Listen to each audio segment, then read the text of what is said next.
pero vamos a agregar unos minutitos más, un bonus track, para revisar inmediatamente antes del próximo encuentro que tengamos en directo, digamos, revisar rápidamente el material de del que dice clase 1, ¿no?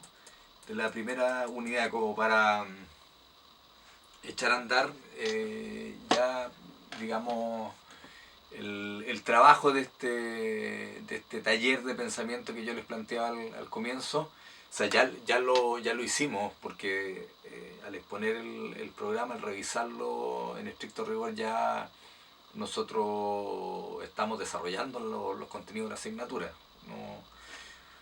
No descuidar eso.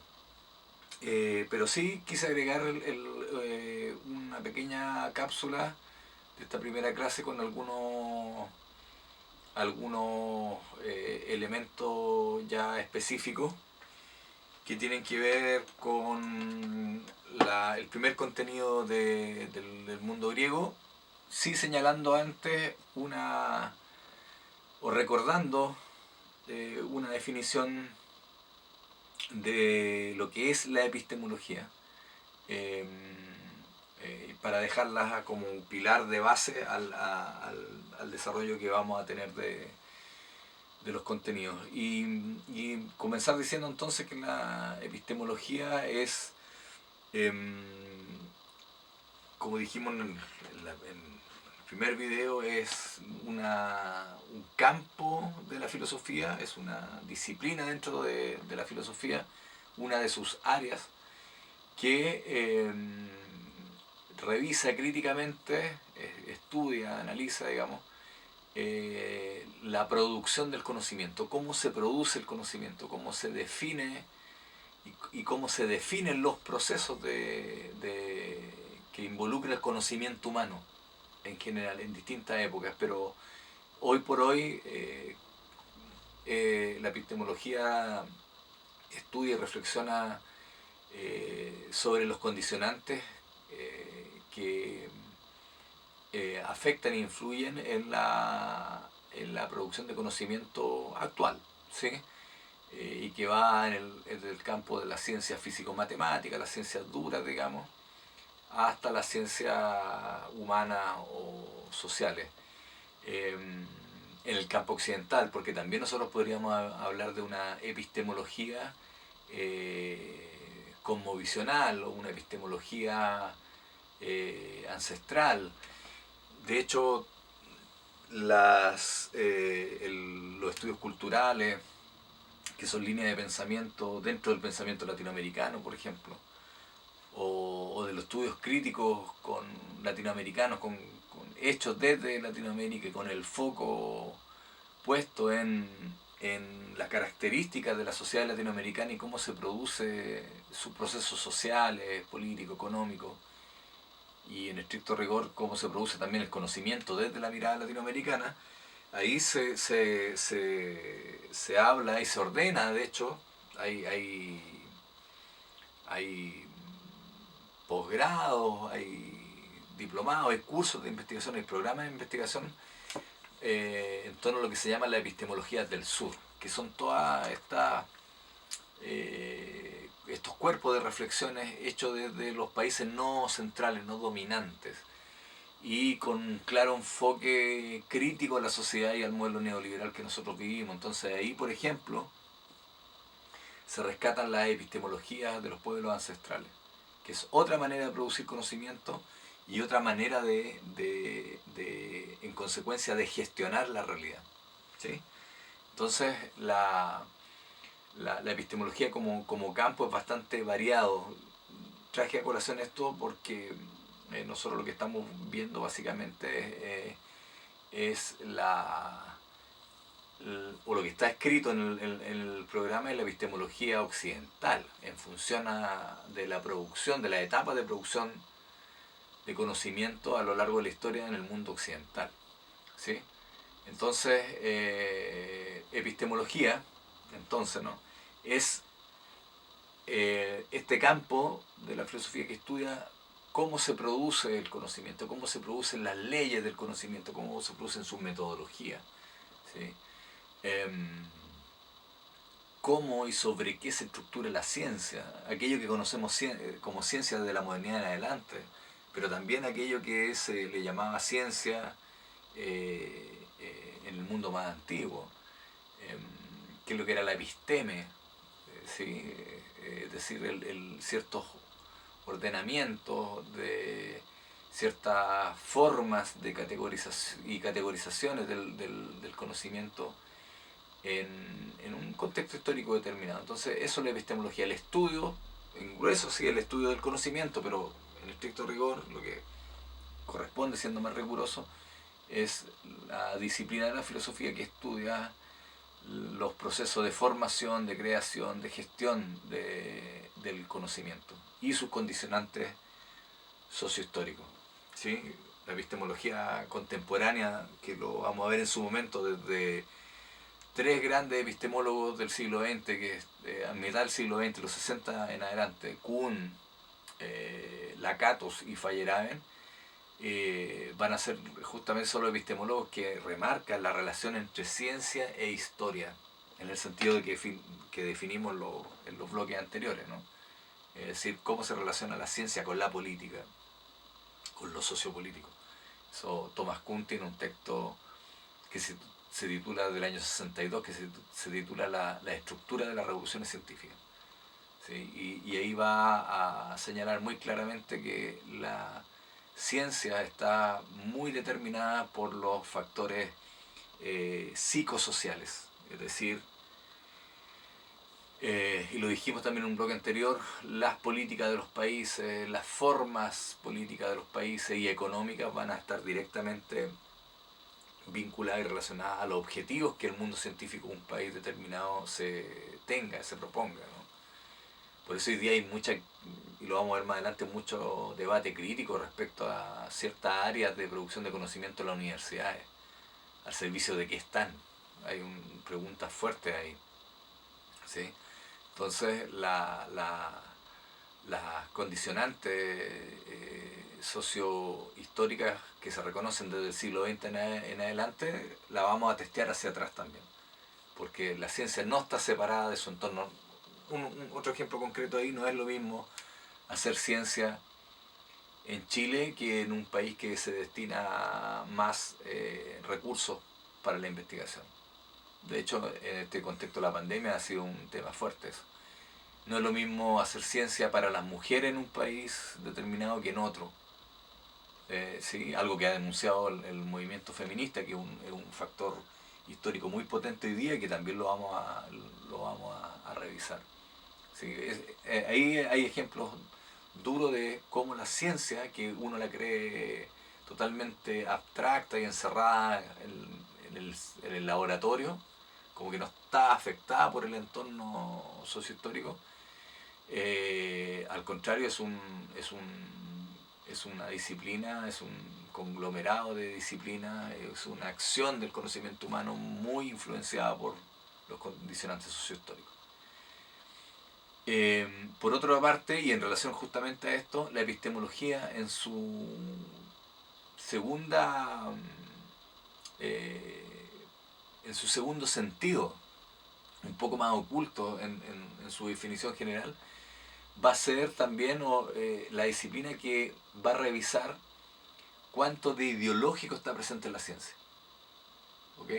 Esto en relación con lo que acabamos de decir. Ideología no solamente es un conjunto de ideas que responden o que sustentan un discurso político. Ideologías son el cuerpo de ideas que se vuelve dominante en una época. Así como en la Edad Media, el cristianismo, podríamos decir bajo este análisis, que la ideología, las ideas protagónicas, eran las ideas cristianas. Entonces, y eso esa ideología cuánto determina y condiciona la ciencia. Si hoy día nos trasladamos al mundo del presente, podemos indagar críticamente desde la epistemología y preguntarnos cuánto de la forma neoliberal de ver el mundo está presente en el ejercicio de la ciencia. Entonces ahí vamos a estar discutiendo precisamente cuán objetiva es en algunos aspectos la ciencia. ¿Ok? Eso es lo primero, las definiciones de epistemología. Ahora, esta historia comienza dentro del mundo occidental con los griegos, y por eso le quería comentar rápidamente este documento, para que así pregunten después cuando nos veamos en la clase de este jueves, mañana, digamos. Los antecedentes, el documento este que está, que aparece como unidad 1, que son los antecedentes griegos del pensamiento científico, y ahí lo importante que me interesa revisar para que ustedes formulen sus preguntas, es por un lado la definición que aparece ahí de lo que es pensamiento mítico, ampliarla, porque esta es una definición como más escolar, por decirlo así, más básica, y señalar que el mito es una forma, el pensamiento mítico. Sáquenla de la noción coloquial que tenemos de mito, ¿no? Que esta es como una especie de idea fundante, de relato fundante, de leyenda fundante. Es también eso, pero el mito como sistema de explicación, el pensamiento mítico más bien, más que el mito, el pensamiento mágico, sáquenlo de lo mágico así, del cine, o de la magia, o el pensamiento mítico, el pensamiento mágico, como lo llama Levi-Strauss, un antropólogo clásico, es una forma de ordenar el mundo, ¿sí? Es una forma de explicación del mundo. Ya lo comentamos antes, es una forma completa, cerrada, donde está totalmente integrado todo, donde no hay espacio para la incertidumbre, ¿sí? Está todo muy ordenado. Cada cuerpo, cada lugar de la naturaleza es una fuerza física, es una fuerza espiritual. Cada fuerza física, eh, que el pensamiento racional la define así después, en el pensamiento mítico es una fuerza espiritual. Ahí opera un espíritu local, un dios, etc. Entonces, en definitiva, como bien aparece en la primera definición, va a comprender y concebir el mundo a partir de explicaciones sobrenaturales, ¿sí? En el mundo del mito, la naturaleza no se explica por fuerzas físicas ni naturales propiamente tal, sino por fuerzas sobrenaturales. Detrás de ella hay eh, eh, la presencia de energías que en la mitología griega clásica son estos dioses, estos espíritus, en fin. Y por lo tanto la mente humana, la que va a captar y poder explicar a partir de esas claves la realidad, también va a operar con esa misma lógica y va a tener un fundamento similar. Y ahí nosotros nos vamos a encontrar, ¿no?, con, como se describe ahí, fenómenos como las cosechas, las inundaciones, todo ese tipo de cosas, va a responder a fuerzas sobrenaturales, a dioses, ¿no? Eh, eh, Ahora, el pensamiento mítico, así como en el mundo científico racional nosotros operamos a través de la tecnología y intervenimos en la realidad, en el pensamiento del mito, cómo se interviene, comillas, en la realidad a través del ritual, ¿sí? A través de, por ejemplo, las religiones chamánicas, ¿no? El tótem, etcétera, son formas de intervenir o en esta perspectiva interceder en esta fuerza, con estas fuerzas sobrenaturales para eh, poder cambiar el curso de los acontecimientos, o poder calmar la naturaleza, por ejemplo, ¿no? Los antiguos sacrificios, en fin, eran cuestiones que se manejaban en este tipo de cosas. Es decir, los fenómenos de la realidad se observaban y se intentaban intervenir también con lógicas ritualísticas, sobrenaturales, etc. Ahora, el pensamiento del mito es algo que perdura hasta la actualidad, ya lo dijimos, ¿no? Sobre todo las culturas ancestrales, que están muy vivas, muy presentes. Y es curioso, lo vamos a ver en su momento, la cultura occidental está empezando a mirar hacia allá, porque todo indica que de alguna manera estamos vivenciando y haciendo evidente, estamos constatando una especie de fracaso de la modernidad. El desastre climático es una señal de eso. Entonces, este pensamiento mítico, en ciertos aspectos, no está mostrando algunas señas de posibles de salida de lo que estamos viviendo. Un poco volver a esta forma de relación con la naturaleza, más allá de adjudicarle fuerzas sobrenaturales atrás de eso. Pero la relación que establecía el pensamiento mítico con la naturaleza fue una relación que no generó el desastre que ha generado todos estos ciclos de relación, comillas, racional con la naturaleza. Eso es un tema importante. Y aparece eso ahí, ¿no? Todas las cosmovisiones ancestrales actuales vigentes tienen su raíz en esa forma de pensamiento. El pensamiento mítico es una forma de pensamiento. Y que de alguna manera algunos autores van a señalar que se dejó atrás, o hoy, por ejemplo, hoy día, que está vigente también en algunas culturas, se invisibiliza, porque, y ahí entra la lógica de poder que vamos a revisar en relación con la ciencia y con el conocimiento en general, más bien con el conocimiento, lógicas de poder que hacen que ciertas visiones de mundo aparezcan o se invisibilicen, ¿sí? Y claramente estas visiones que tienen otra relación con la naturaleza no son muy funcionales al poder actual, ¿okay? Y señalarles también que el pensamiento mítico forma también una sociedad, estructura un tipo de sociedad donde se ve la funcionalidad, ¿no?, de este tipo de interpretación en la estructura política, en la estructura económica, en las estructuras sociales. Es decir, la sociedad, la política, la economía se va a ordenar en función de esta forma de ver el mundo. Por eso, por ejemplo, las culturas ancestrales van a plantear una forma de economía que no desequilibre la naturaleza. La enfermedad, por ejemplo, entre paréntesis, es vista en las culturas ancestrales también como un desequilibrio, ¿no? Estos desequilibrios son, desde el punto de vista del pensamiento mítico, desequilibrio con estas fuerzas sobrenaturales, ¿no?